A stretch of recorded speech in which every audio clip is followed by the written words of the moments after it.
Jill Grant.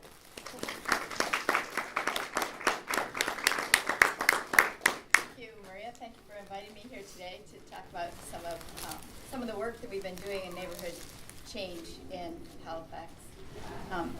As Maria said, I've been here in Halifax for a long time, and so I've had a chance to see the city develop and change quite a lot over the years that I've been here. But a few years ago, we started to do some work with what's called the Neighborhood Change Research Partnership. It's a national group of scholars across 8 cities in Canada, and we've been looking at how cities are changing to understand the different patterns of inequality that have been emerging. So on the slide you see up here, you can see some of the people who've been involved in this project, and this is not my work alone, but the work of a team that's been engaged in trying to understand what's going on here in Halifax. So as we know, cities are constantly changing. Change is nothing new, but there's certain kinds of patterns that are emerging in the way that our cities are changing that leads to some kinds of concerns about growing levels of inequality in those cities. And the first study that really looked at this in some detail was done in the city of Toronto by David Halchansky and colleagues there, looking at trying to see how patterns of income distribution in the city of Toronto changed over the period from, first they looked at 1970 through 2005, and they've since expanded it to a later period and expanded it geographically to look at the areas outside the city of Toronto as well. And what they recognized was that there's a clear patterning in how that change is occurring.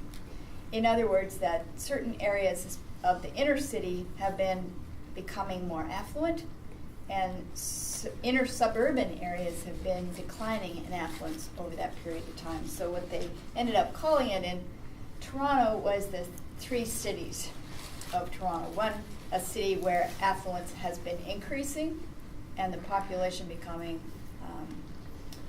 more prosperous over time. Other parts of the city where the average incomes have been decreasing over time, where greater levels of inequality are concentrated in the city. And so this national project on neighborhood change is looking at 8 different cities in Canada to see how the patterning of equality and inequality might be happening in those other cities. And so as part of that, we've been looking at Halifax as one of the case studies to understand how we can map and track the kind of neighborhood change that might be occurring. And in the final stages of the project, which we're not quite at yet, we'll be looking at what kind of policy changes and interventions might possibly make a difference in terms of trying to control those patterns of inequality.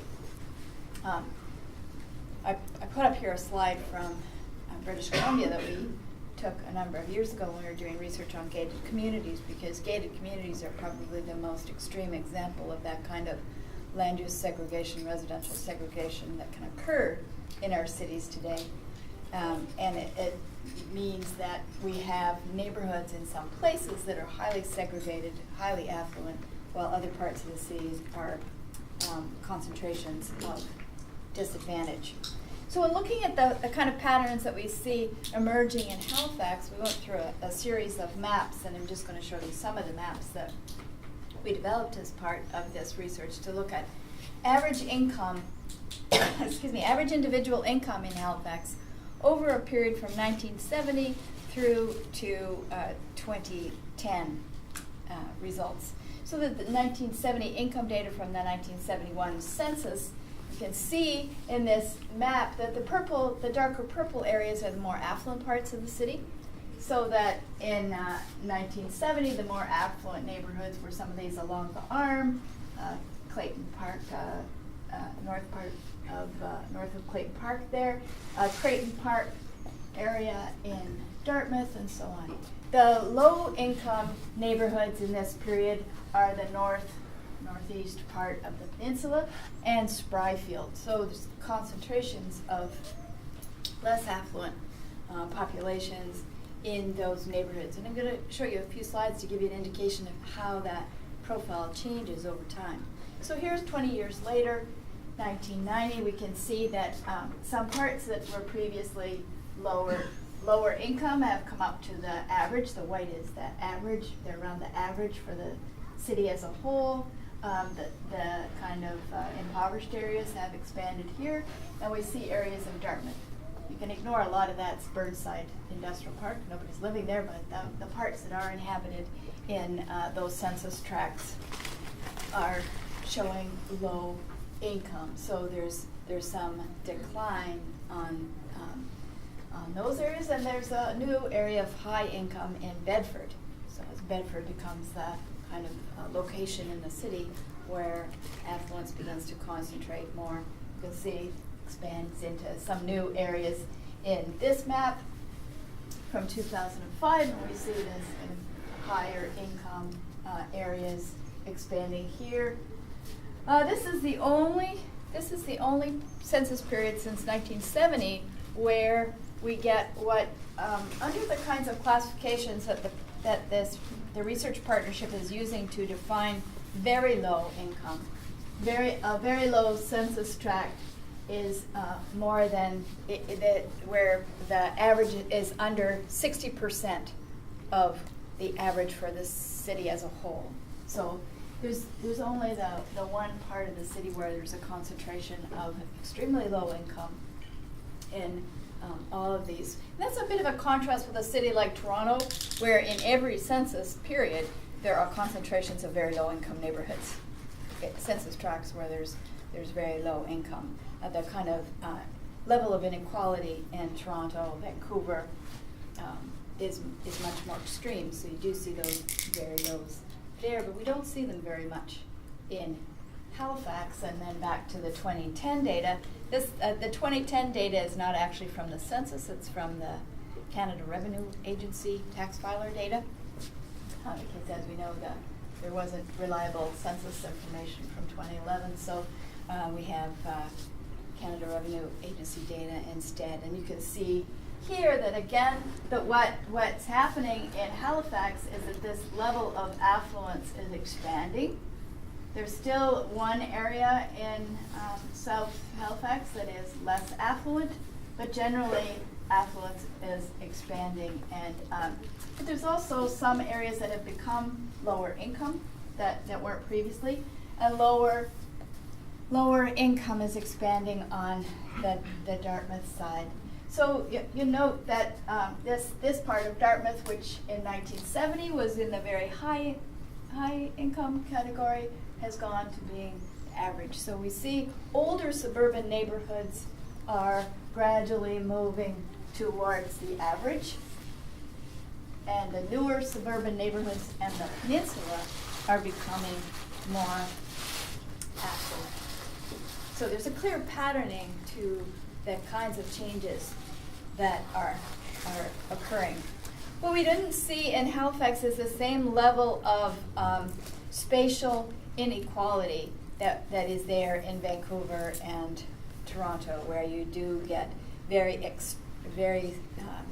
considerable extremes of poverty and affluence in neighboring areas. We don't see those kinds of extremes, largely because the gap between highest and lowest income earners in Halifax is not as big as the gap between the highest and the lowest income earners in a city like Toronto or a city like Vancouver.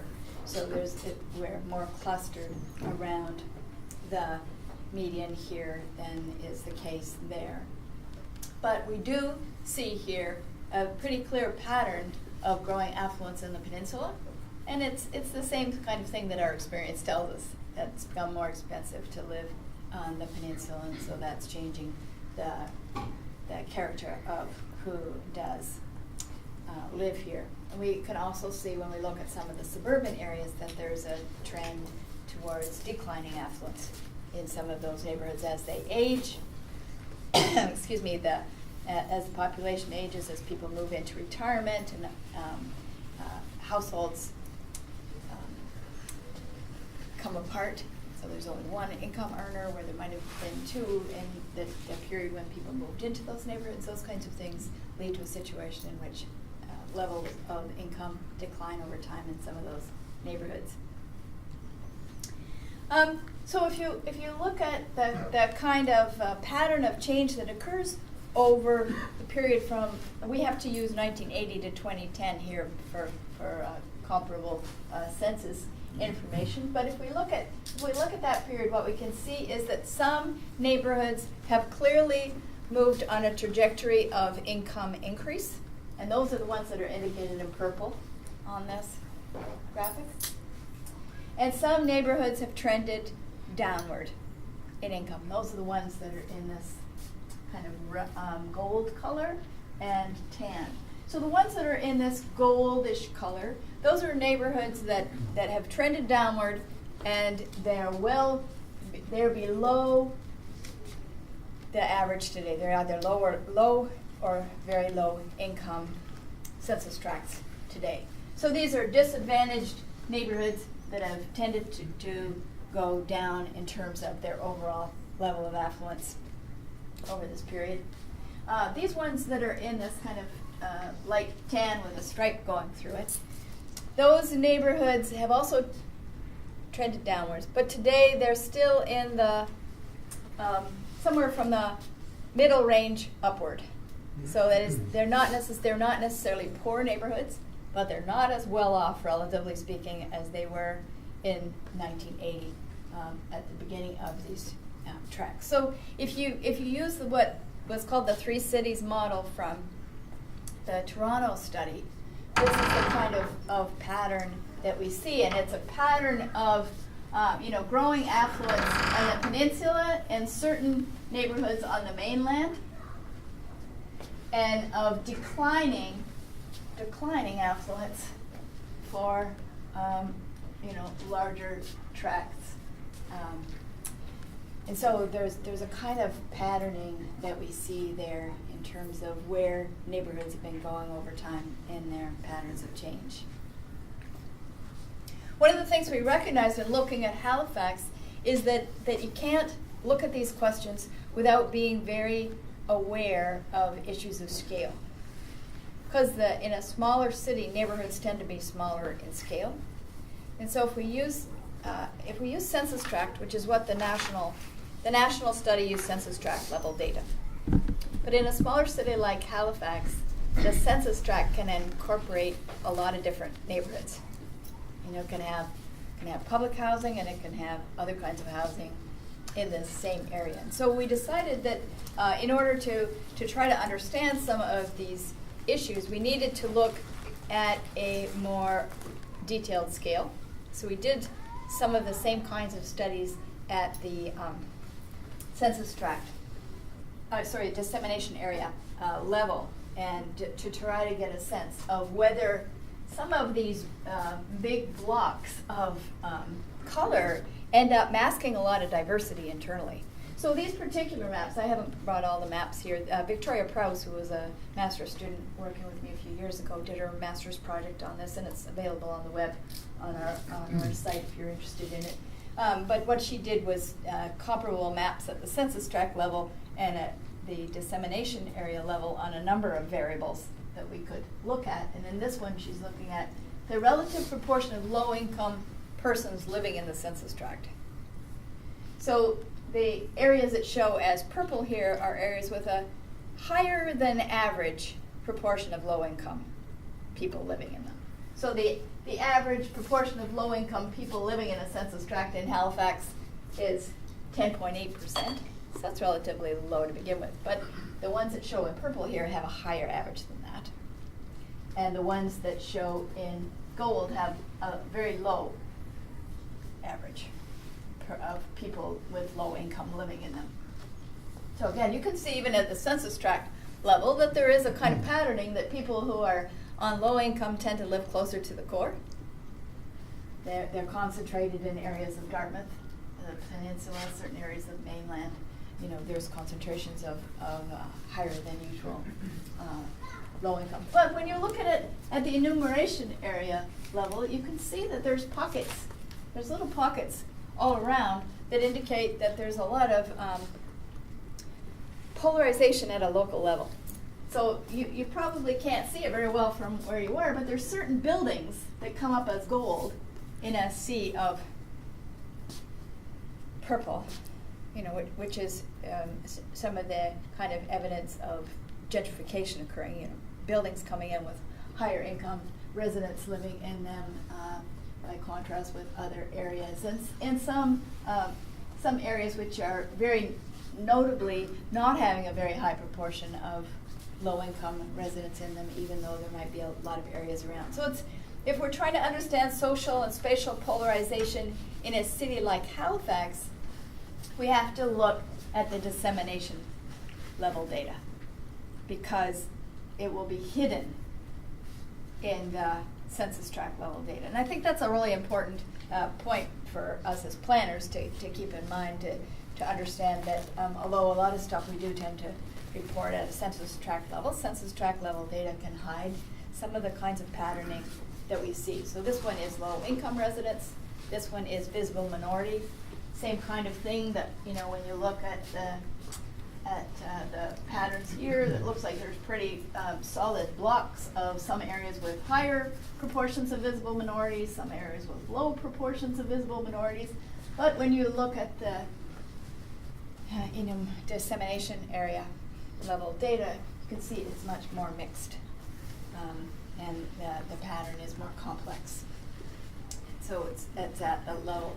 In fact, when we looked at some of these, there were some census tracts that I think had almost 0% visible minority, and the census tract with the greatest proportion of visible minority had 86%, which tells us that we live in a city that's segregated.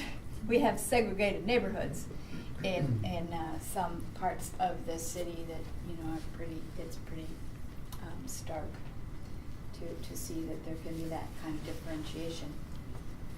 So the first phase of the work that we were doing was looking at this kind of general pattern of neighborhood change, especially with a special focus on income, but also looking at some other data, and we reported on that in a series of reports that we did that are available on the web and in some scholarly publications. And in the next phase of the work that we started doing a year or so ago, we began to look at, 2 years ago, we began to look at some specific kinds of things that were happening in certain neighborhoods in the city. And so there's a couple of studies I want to talk to you about in the time that I have left that deals with this. One was a study that Will Gregory did, and many of you may know Will because he worked at HRM for a while for his summer work term. And he did his master's project on who lives downtown. So I'm going to talk a little bit about that. And Ute Lee, who's on the camera at the back, just finished his undergraduate thesis on rooming houses. And Janelle Dirksen, who's here, is doing some continuing work on rooming houses here in the city. So I want to talk a little bit about those projects to give you a sense of what it is we have been discovering in those. So Will's project on who lives downtown was focusing on how is the population that lives downtown changing over time. So we know that there's a change in income. That was clear from the first kind of work that we were doing, but we want to have a better sense of who exactly is there downtown in the period. We have, as planners, been trying to encourage greater residential living, so one of the questions was whether that's being successful. So we looked at 4 census tracts downtown over a period from the 1951 census to 2011, and you can see the census tracts that are listed here. And in order to kind of keep them straight in his mind, Will ended up giving them names. So we called Census Tract 9 Cogswell, the Census Tract 7 Commons, Spring Garden is Census Tract 8, and then Inglis is Census Tract, what started out as Census Tract 4 and was then split during the years since 1951. And so there's 2 census tracts there. So I'm going to be using those labels as I talk about them in a minute. Of course, we know that the policy context for downtown from the 1945 master plan and the 1950 official plan, those plans advocated slum clearance. So there was a great concern about trying to clean up downtown. seeing a lot of the areas as rundown, and the city being interested in promoting greater commercial and office development downtown. So we had a program of slum clearance, urban renewal, that led to major changes in the downtown. The 1970s, we saw some shifts in policy as the city became more interested in issues such as heritage conservation downtown, revitalization of the downtown area by bringing residents downtown. The Metropolitan Area Planning Commission in the 1970s talking about regional planning and forecasting considerable population growth in the region, although seeing it mostly as a suburban form and encouraging that through various kinds of programs.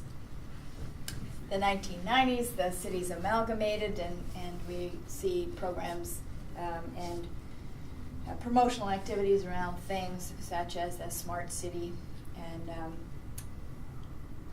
regional center policies following in the 2000s and so on. So that we have in place policies that were encouraging growth in the city center, with the hope that we would get 25% of regional growth somewhere in the central part of the city. So it's been very much a focus of planning activity to try to encourage people to live downtown through programs such as density bonusing and other things to encourage that. And so we've seen quite a lot of development in the city center, a fair bit of higher density uses occurring, primarily residential uses, and concentrated in certain parts of the cities. So we have a lot of zones in place that certainly permit higher densities, residential uses in the city. So we have a context in which we've been encouraging residential development for a while, and the policies are sympathetic. So we want to look at what is the result. So these are the populations of these census tracts over time. And what you can see is that for 3 of the census tracts had the highest population they had over this period in the earliest period, in 1951. So the Cogswell tract had 6,200 people in that period, as of 2011 down to 1984. The Spring Garden tract from 4,000 down to 2,000. There's only one of the census tracts that grew over the period, and that's the Inglis tract, which started out with 5,800 people and now has 8,000. And that census tract was split at one period because of the population growth. So we see three of these census tracts have seen a decline in population. They have been growing a little bit in recent years, but you can see from the numbers, not very quickly. The growth is not quick. The central tracts, if we combine them, there's 18,000 people, 18,700 people living downtown in 51, and 14,530 in 2011. So considerable decline at the same time as the population of the city has been growing. And who are the people living there? What's the nature of the housing that's there? Even though we see a decline in the number of people downtown, we see an increase in the number of occupied dwellings. So the little graph there gives you an idea of the increase in the number of occupied dwellings in the census tract. Quite a large increase in those. A decrease in household size. So in 1951, surprisingly, that one of these census tracts had a very high average household size, and we think this is probably because a lot of residences, nurses' residences, and other things in that census tract that meant you had a lot of people being counted as in the same household because they were living in a common building.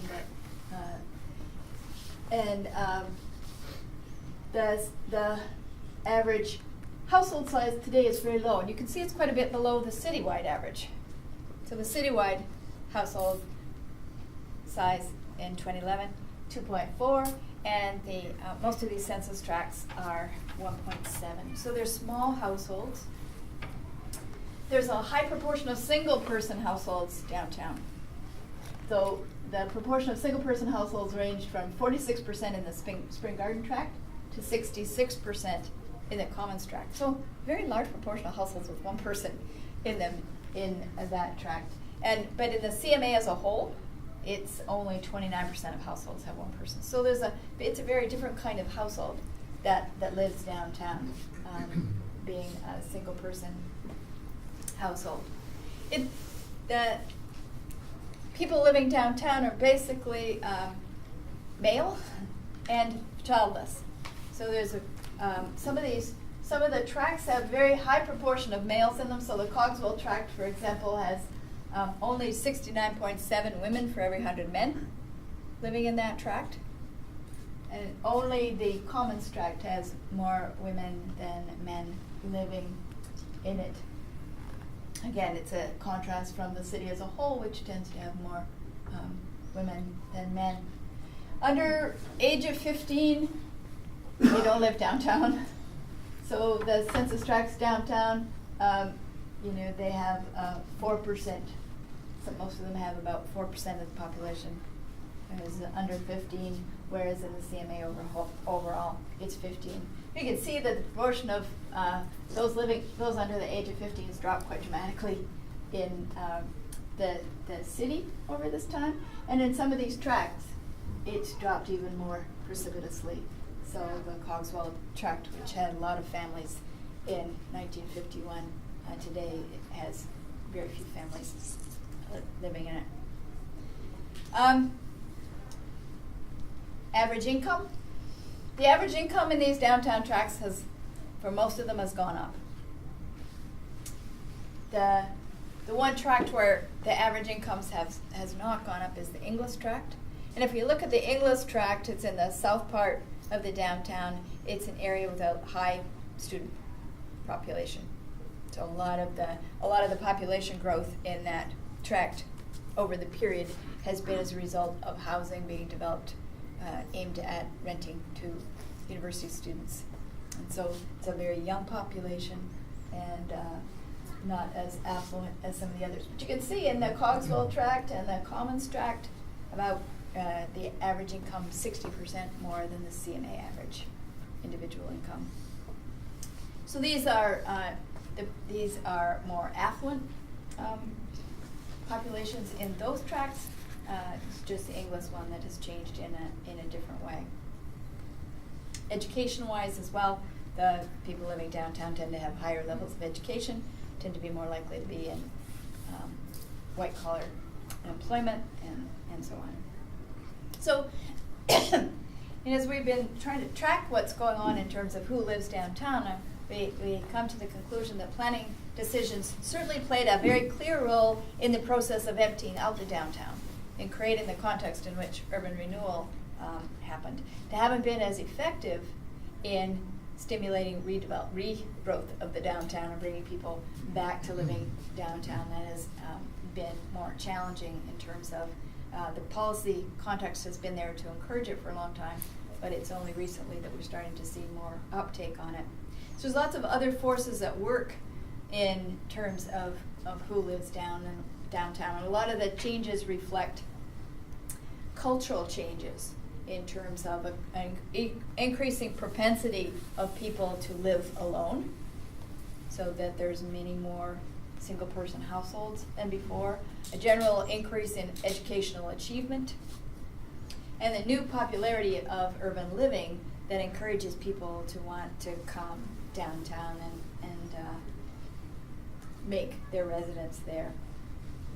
Differences in the 4 different neighborhoods downtown indicate, I think, some differences in perceptions of local risk. So, for example, our hypothesis to try to explain why there's a lower proportion of women living in the Cogswell census tract, which is the farthest north one, is that we speculate that that's a perception of risk, that women feel that that's a less safe neighborhood and perhaps don't choose to purchase properties or rent properties as much in that neighborhood. Whereas in the Inglis tract, the perception is that you're very close to universities So it's a desirable area to be in if you're looking for housing that's in walking distance to where it is you have to be on a regular basis. So certain kinds of factors like the location of universities, the location of public housing, the location of other kind of services affect the choices that people make in terms of where they live downtown and whether they will live downtown. So we can see the effect of these social and spatial and economic processes at work on different neighborhoods downtown, so that they help to explain why some neighborhoods prosper if we define increasing affluence as an indication of prosperity. Some prosper while others might decline in levels of income, while some increase in population and others may not. So in 2001, our profile of the average person living downtown in Halifax was that they were most likely Canadian born, between the ages of 20 and 35, male, childless, university educated, living alone or with one other person in a rented apartment. So that's the kind of characteristic of who lives downtown based on the study. And so, certainly I think from the perspective of those of us who are interested in planning, that isn't the kind of downtown we thought we were trying to create, right? We weren't necessarily envisioning ourselves as trying to create a downtown that is, aimed at such a narrowly defined cohort. But for various reasons, that's the kind of pattern that we see there in terms of who has moved into downtown to this point in time. Whether that changes over time will depend on many factors, but that's who was there based on the results from 2011.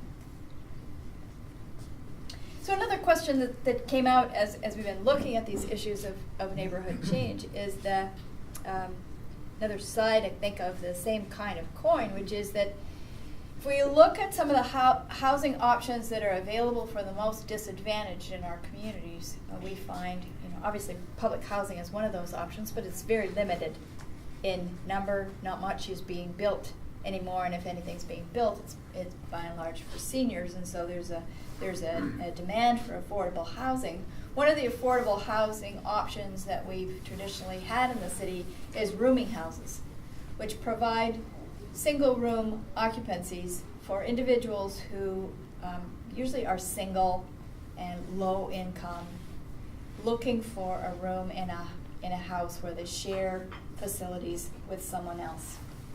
And so this question came up during some of our work, is what's happening to the rooming houses. Rooming houses seem to be disappearing in the city, and so we decided to do a detailed investigation of what's happening with the rooming houses, and that was Ute's thesis project, which he's just finishing up.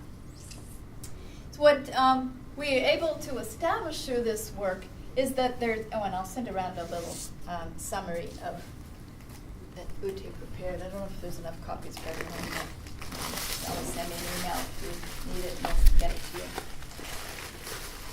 you. Tim Bousquet wrote in 2013 that in 2007 there were 153 rooming houses in the city, and a study done in 1995 indicated that there were a lot of rooming houses, over 150 rooming houses in the city. But when we look around now, there's relatively few rooming houses still operating and providing low rent options for people. Affordable Housing Association of Nova Scotia said in 2014 that 90% of rooming houses have disappeared over the last decade. So very rapid loss in this form of housing. At the same time, there are a lot of places that are operating like rooming houses, but not licensed. Some of them have been called quasi-rooming houses. They're aiming at university students and in the areas near the universities. And so we wanted to get a better handle on those as well to know what exactly is out there. And Ute's thesis documents this. It'll be on our website shortly. It's just in its final production stages right now. So through using a wide mix of methods, Ute was able to document evidence for 151 unique rooming house addresses over a period from 1995 to 2015. So what he was trying to do there is to find every possible instance where somebody had said, there's a rooming house at this location. Whether it's in a newspaper article, a police report, some other kind of source. And in terms of trying to find the new rooming houses that are coming out, Ute was looking at sources such as Kijiji ads and other places where they're advertising these locations. And he's able to identify 151 rooming houses and 57 quasi-rooming houses. So these are ones that don't fit all of the kinds of criteria for rooming houses, and they're certainly not licensed. They're mostly aimed at students. So you can see that there is 4 clusters identified where rooming houses occurred. What is called the South End cluster, University cluster, North End cluster, and a Dartmouth cluster. The different colors represent different things. So the blue dots are the rooming houses, and the red dots are the quasi-rooming houses. And you can see that the quasi-rooming houses are concentrated mostly in the University cluster, with some in the South End cluster, and a few located here and there through the peninsula. As we look at what's happening today in terms of rooming houses, what we can confirm, what Ute was able to confirm, is that there's 17 licensed rooming houses of those 151 that we know were there at some point during that time. At some point during that time, somebody said, that's a rooming house. 11 of them are possibly still a rooming house. We can't confirm it because they're not being advertised anymore. There's no way to confirm, but they look like they still could be. And so it's possible they are, but they're certainly not licensed. Some have been converted to social housing, but a whole host of them have been taken out of the market in some way or another. So either they've been taken down, maybe they burned down in a fire, or they've been removed for various reasons.